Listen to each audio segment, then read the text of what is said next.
Hi hello friends. ಮಂಡ್ಯದಲ್ಲಿ ಕನ್ನಡ ಸಾಹಿತ್ಯ ಸಮ್ಮೇಳನ ನಡೆದಿತ್ತು 3 ಡೇಸ್. ಸೊ ಅದರಲ್ಲಿ ನಾನು 2 ಡೇಸ್ ಹೋಗಿದ್ವಿ. ಮಂಡ್ಯದಲ್ಲಿ ಇಟ್ಕೊಂಡು ನಾವು ಕನ್ನಡ ಸಾಹಿತ್ಯ ಸಮ್ಮೇಳನಕ್ಕೆ ಹೋಗಿಲ್ಲ ಅಂದರೆ ಚೆನ್ನಾಗಿರಲ್ಲ. ಎಲ್ಲೆಲ್ಲಿಂದನೂ ಯಾವ್ಯಾವುದು ಬೇರೆ ಬೇರೆ ದೇಶದಿಂದ, ರಾಜ್ಯದಿಂದ, ಜಿಲ್ಲೆಯಿಂದ ಎಲ್ಲ ಬರ್ತಿದ್ದಾರೆ. ಹಂಗಿಟ್ಕೊಂಡು ನಮ್ಮ ಊರು ಮಂಡ್ಯ.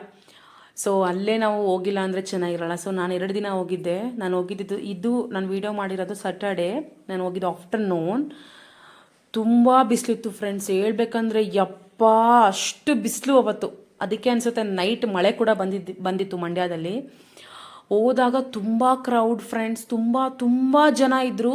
ಬಟ್ ಇನ್ನೊಂದೇನಪ್ಪ ನನಗಲ್ಲಿ ಸರ್ಪ್ರೈಸ್ ಆಗಿದೆ ಅಂದರೆ, ಯಪ್ಪ ಇಷ್ಟೊಂದು ದೊಡ್ಡ ಪ್ಲೇಸ್ ಇದೆಯಾ ಮಂಡ್ಯದಲ್ಲಿ ಅಂತ. ಬಟ್ ಇಷ್ಟು ದೊಡ್ಡ ಪ್ಲೇಸ್ ಇದೆ, ಇಷ್ಟೊಂದು ಜಾಗ ಇದೆ ಅಂತಲೂ ನಾನು ಅಂದ್ಕೊಂಡಿರಲಿಲ್ಲ. ಸ್ಯಾಂಜೋ ಹಾಸ್ಪಿಟಲ್ ಪಕ್ಕ ಬ್ಯಾಕ್ ಸೈಡು ಮಾಡಿದ್ದು ಕನ್ನಡ ಸಾಹಿತ್ಯ ಸಮ್ಮೇಳನ. ನೋಡಿ ಅಲ್ಲಿ ಪ್ರೋಗ್ರಾಮ್ಗಳು ನಡೀತಾ ಇತ್ತು. ಆ ಪ್ರೋಗ್ರಾಮ್ನ ಅಲ್ಲಿ ವಿಡಿಯೋ ಮಾಡಿದ್ದೀನಿ ನಾನು.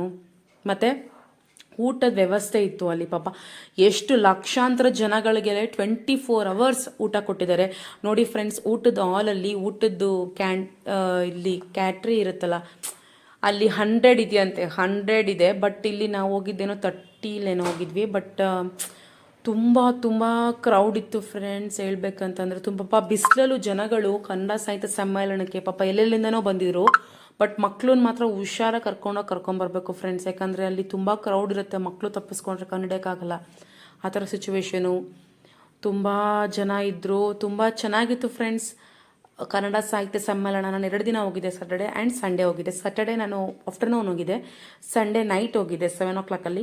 ಬಟ್ ನನಗೇನೊಂದು ಬೇಜಾರಾಗಿದ್ದು ಅಂದರೆ, ನಾನು VP ಸರ್ರು ಮತ್ತು ಎಲ್ಲ ಅಂದರೆ ಅನುಶ್ರೀ ಎಲ್ಲ ಬರ್ತಾರೆ ಸಂಡೇ ನೈಟ್ ಅಂತ ಅಂದ್ಕೊಂಡಿದ್ದೆ. ಬಟ್ ಅವ್ರು ಸ್ಯಾಟರ್ಡೆ ನೈಟೇ ಬಂದಿದ್ರು. ಅದೊಂದು ಬೇಜಾರಾಯ್ತು ಅಷ್ಟೇ. ಸಂಡೇ ಬರ್ತಾರೆ ಅನುಶ್ರೀ ಅಂದ್ಕೊಂಡೆಲ್ಲ ಹೋಗಿದ್ವಿ.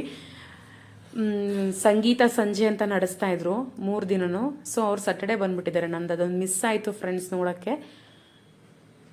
ಅಲ್ಲಿ ವೀಡಿಯೋಸ್ನ ಶೇರ್ ಮಾಡಿದ್ದೀನಿ, ನೋಡ್ಕೊಂಡು ಬನ್ನಿ. Thank you. ನೆಕ್ಸ್ಟ್ ವೀಡಿಯೋನಲ್ಲಿ ಸಿಗೋಣ. ಬಾಯ್ ಬಾಯ್.